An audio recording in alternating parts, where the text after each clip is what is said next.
বাহিরে অনেক বৃষ্টি পড়ছিল আর এই ঠান্ডা ওয়েদারে ঘরে বসে আমার গরম গরম কিছু একটা খেতে ইচ্ছে করছিল, তাই ভাবলাম সিম্পল ওয়েতে একটা স্যুপ বানানো যাক। আসসালামু আলাইকুম and welcome back to my daily blog. কি অবস্থা সবার? আই হোপ সবাই ভালো আছেন। আমিও আল্লাহর রহমতে অনেক ভালো আছি। তো স্যুপ বানানোর জন্য যা যা দরকার ছিল তা আমি আগে থেকেই কেটে নিয়েছি। তারপরে ফ্রাই প্যানের মধ্যে আমি সামান্য পরিমাণে তেল দিয়ে নিয়েছিলাম। এরপরে দিয়ে দিয়েছিলাম কুচি করে রাখা পেঁয়াজ আর রসুন। এই স্যুপটা সিম্পল হলেও এটা কিন্তু হেলথের জন্য অনেক ভালো আর অনেক উপকার। তো আমি রসুন আর পেঁয়াজগুলোকে খুব ভালো করে ভেজে নেব।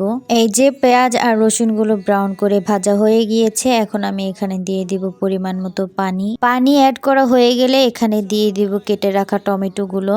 এখানে আমি একটা বড় সাইজের টমেটো অ্যাড করেছিলাম। আপনারা চাইলে এই স্যুপের মধ্যে টমেটোর পরিমাণটা বেশি রাখতে পারেন, কোনো সমস্যা নেই। তারপরে দিয়ে দিয়েছিলাম কেটে রাখা ক্যাপসিকাম, এরপরে দিয়ে দিয়েছিলাম ফ্রোজেন করা গাজর। এই স্যুপের মধ্যে আপনারা যে যার পছন্দ অনুযায়ী ভেজিটেবলস অ্যাড করতে পারেন। তো যাই হোক, এরপরে দিয়ে দিয়েছিলাম হাফ চামচের মতো গোলমরিচের গুঁড়া, তারপরে দিয়ে দিয়েছিলাম পরিমাণ মতো লবণ। দেন অ্যাড করে নিব এই বিফ স্টকটা। আর এই বিফ স্টকটা আপনারা যে কোনো শপে গেলেই পেয়ে যাবেন।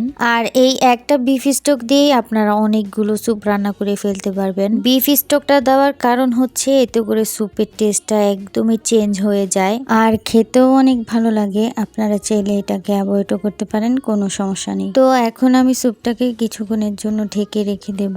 আমি প্রায় 10-12 মিনিটের মতো এই স্যুপটাকে হাই হিটে জাল করে নিয়েছিলাম। দেন এখানে আমি অ্যাড করে নেব 2টা ম্যাগি মশলা। আর এই ম্যাগি মশলাটা না দিলে কিন্তু স্যুপটা খেতে একদমই ভালো লাগবে না। তারপরে দিয়ে দিব এখানে 2টা ডিম। আমি এই ডিম 2টাকে আগে থেকে ফাটিয়ে তারপরে ব্লেন্ড করে নিয়েছিলাম। ডিমগুলো দেওয়ার সাথে সাথে স্যুপটাকে খুব ভালো করে নাড়াচাড়া করতে হবে, না হলে কিন্তু ডিমটা এক জায়গায় দলা পাকিয়ে যাবে। ডিম দেওয়ার পরে আমি স্যুপটাকে আবারও 5 মিনিটের মতো খুব ভালো করে জাল করে নিয়েছিলাম। তো আমার স্যুপটা প্রায় হয়ে এসেছে। এখন আমি এখানে দিয়ে দেব 5 চামচ পরিমাণে কর্নফ্লাওয়ার, যেটা আমি আগে থেকে গুলিয়ে রেখে দিয়েছিলাম। মানে আজকে আমি সবকিছু আগে থেকে করে রেখে দিয়েছিলাম যাতে করে রান্নাটা খুব ইজিলি আপনাদের সাথে প্রেজেন্ট করা যায়।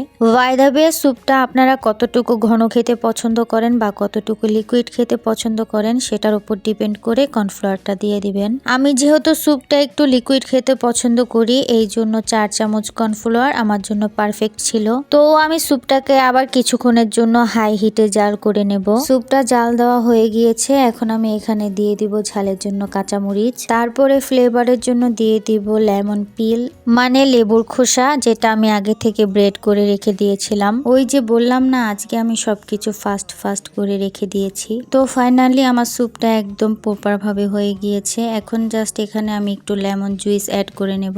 লেমন জুইসের পরিবর্তে আপনারা চাইলে এখানে ভিনেগারটাও দিতে পারেন, কোনো সমস্যা নেই। তবে লেমন জুইসটা দিলে স্যুপটা খেতে আরো মজা হয় আর স্যুপটার মধ্যে আলাদাই একটা ফ্লেভার আর টকনেস চলে আসে, যেটা আমার থেকে অনেক ভালো লাগে। তো এই যে এটা হচ্ছে আমার স্যুপের ফাইনাল লুক। কেমন হয়েছে অবশ্যই কমেন্টে জানাবেন। এই স্যুপের কালারটা চেঞ্জ হওয়ার কারণ হচ্ছে বিফ স্টকটা। বিফ স্টকটা দেওয়ার সাথে সাথে এই স্যুপের কালারটা অটোমেটিকলি চেঞ্জ হয়ে যায়। তো এখন আমি এই স্যুপটাকে খাবো। দেখুন কতটা লোভনীয় লাগছে এই স্যুপটা দেখতে।